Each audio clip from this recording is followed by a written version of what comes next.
Hari ini kita ubah selera sikit. Saya nak respon kepada salah satu posting daripada anak papa. Kenapa saya nak respon posting pasal anak papa pula? Sebab saya nak patahkan strategi mereka. Dan apakah strategi mereka itu? Saya akan beritahu dekat hujung video ini. Kita intro dulu. La la la la la la la la.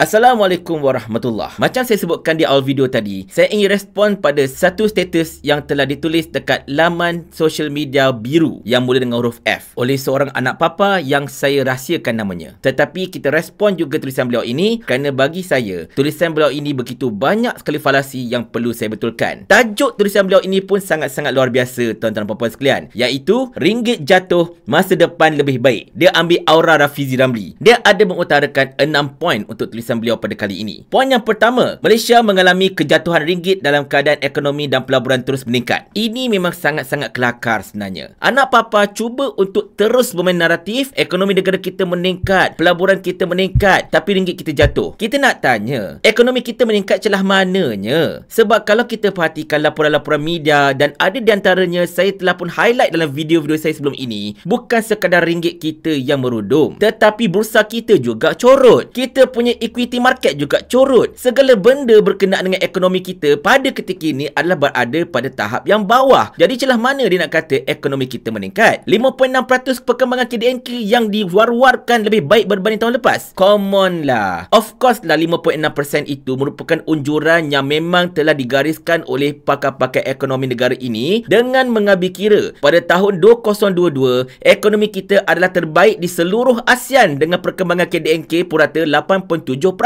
Pakar-pakar ekonomi itu mengambil kira kita punya KDNK 8.7% 2022, maka diunjurkan pada suku pertama tahun ini antara 5 ke 6%. Jadi 5.6% ini berada dalam unjuran itulah, tak lebih tak kurang. Jadi standard lah. Dan apalah peningkatannya sekiranya kalau kuasa beli rakyat makin kurang? Mereka mengadu bisnes mereka teruk, peniagaan-peniagaan mereka drop, jualan tak laku dan sebagainya. Adakah itu merupakan satu indikasi ekonomi kita tengah booming? Dan dikata pelaburan terus meningkat. Mungkin dia nak mention tentang 71 bilion pelaburan yang dibawa masuk ketika suku pertama 2023. Saya dah banyak kali persoalkan, mana pelaburan tu? Kita tak nampak pun kilang baru dibina. Yang kita dengar, okay fine, Texas menambahkan pelaburan, which is Texas ni, Texas Instruments dah berpuluh tahun ada dekat Malaysia. So logik akal lah kalau dia tambah pelaburan itu saja. Itu tidak bermaksud pelaburan baru masuk. Belum cerita lagi tentang perkara-perkara yang selalu saya sebut, iaitu pelabur-pelabur asing telah menjual equity-equity kita dekat bursa kita sehingga menyebabkan antara pasaran equity yang paling rendah dekat rantau Asia Tenggara ini selepas Thailand. Benda ini saya sebut lama dah. Mungkin dia tak tengok video-video saya kot. Poin yang kedua, dia kata kejatuhan mata wang ini disebabkan oleh ketidakcenderungan kerajaan Malaysia untuk menyokong ke arah kenaikan kadar faedah yang membebankan rakyat. Ini juga merupakan satu falasi sebenarnya. Kalau anda masih ingat, kita baru saja menaikkan OPR pada 3% pada 1 Mei hari itu. Fine, dia kata itu pun sebab kita dah tahan OPR dah lama, tak boleh tahan lagi dah dan sebagainya. Tetapi tuan-tuan sekalian,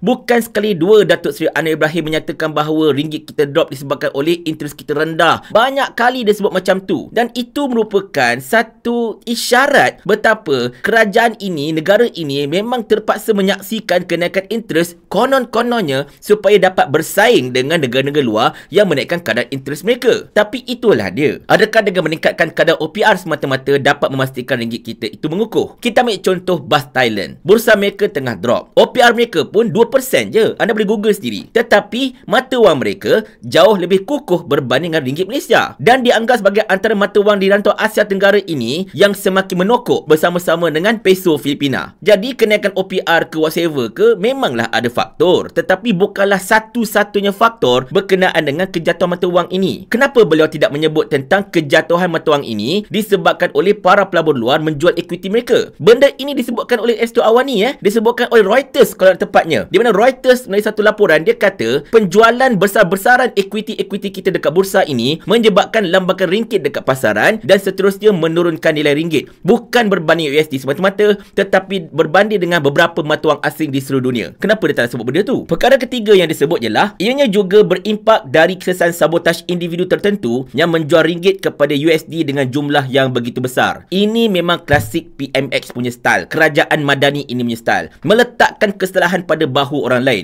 Ringgit kita jatuh sebab ada orang sabotaj. Ekonomi kita drop sebab ada pihak sabotaj. Pelabur tak nak masuk sebab ada usaha-usaha untuk menjatuhkan saya dan juga kerajaan perpaduan ini. Ini adalah ayat yang cukup biasa kita dengar. Sampai bila hendak berselindung dengan politik ataupun alasan orang lain salah, orang tu salah, aku tak salah, aku cuma mangsa keadaan. The thing is, tuan-tuan perempuan sekalian, kita nak tahu juga kalau betul lah ini merupakan satu kata-kata yang cuba didasarkan dengan hujah. Nak tahu juga siapakah individu tertentu yang menjual ringgit kepada USD dengan jumlah begitu besar itu. Takkan nak salahkan para pelabur asing kot. Hampir 4 bilion ringgit equity kita dekat bursa telah dijual oleh para pelabur asing. So adakah dia mungkin nak pin kesalahan itu kepada pelabur asing dengan menuduh pelabur-pelabur asing itu cuba nak sabotaj ekonomi negara? Jangan macam tu bang. Sesekali tolong terima hakikat yang kerajaan anda ini memang tengah bermasalah, pentadbiran kita bermasalah, dan apa yang berlaku biasanya kadang-kadang bukan salah orang lain pun. Terima hakikat dan cuba selesaikan. Langkah pertama untuk menyelesaikan apa jua masalah ialah dengan mengakui bahawa masalah itu wujud. Tapi kalau ego melangit tinggi, memang tak boleh buat apalah. Perkara yang keempat, PMX memberikan bayangan yang beliau tidak lagi mahu negara ini terus menyembah US dollar. Dari satu segi, saya setuju. Sebab kita ni kadang-kadang terlampau bergantung harap kepada dolar US juga. Tetapi dalam kes ini bukan isu kita sembah atau tidak US dollar sebenarnya. Kita kena terima hakikat. Kebanyakan aktiviti perdagangan dekat dunia ini, tak kira lah usaha untuk kita import ke, kita nak ekspor ke, kita nak buat apa pun tuan-tuan sekalian, biasanya didagangkan menerusi US dollar. Jadi apa-apa hal pun, kita tetap akan dibandingkan US dollar, suka ataupun tidak. Bukanlah maksud kita ini menyembah US dollar, tidak. Kita pun tidaklah meletakkan parameter duit kita berbagai US dollar semata-mata. Kita tak ikat pun duit kita dengan US dollar. Tetapi itulah hakikatnya. Kita tetap kena gunakan US dollar untuk apa je urusan perdagangan. Walaupun memang terdapat ora-ora negara-negara BRICS cuba untuk menukar perdagangan minyak dan petroleum daripada US dollar kepada yuan China, tetapi kita pun tak tahu bilakah perkara itu akan betul-betul terlaksana. Sebab masih lagi ada banyak parameter yang perlu difikirkan. Jadi, takkanlah kita nak menunggu sampai perkara itu benar-benar terjadi baru kita nak ambil tindakan dan sebagainya. Benda masalah tengah jadi sekarang ni tau, dan kita perlu selesaikan sekarang, bukan tunggu sampai 7-8 tahun akan datang. Kita pun tak tahu bila masa BRICS ini akan betul-betul dapat mengimplementkan polisi-polisi mereka, betul tak? Yang kelima, kita akan melihat ringgit terus jatuh sehingga terpisah dengan US dollar satu nanti. Benda ini saya akan balikkan pada poin yang keempat. Kita memang tidak akan dapat memisahkan diri kita dengan US dollar sampai bila-bila pun, melainkan kalau negara Amerika Syarikat itu sendiri jahanam ranap dan sebagainya. Sebab apa?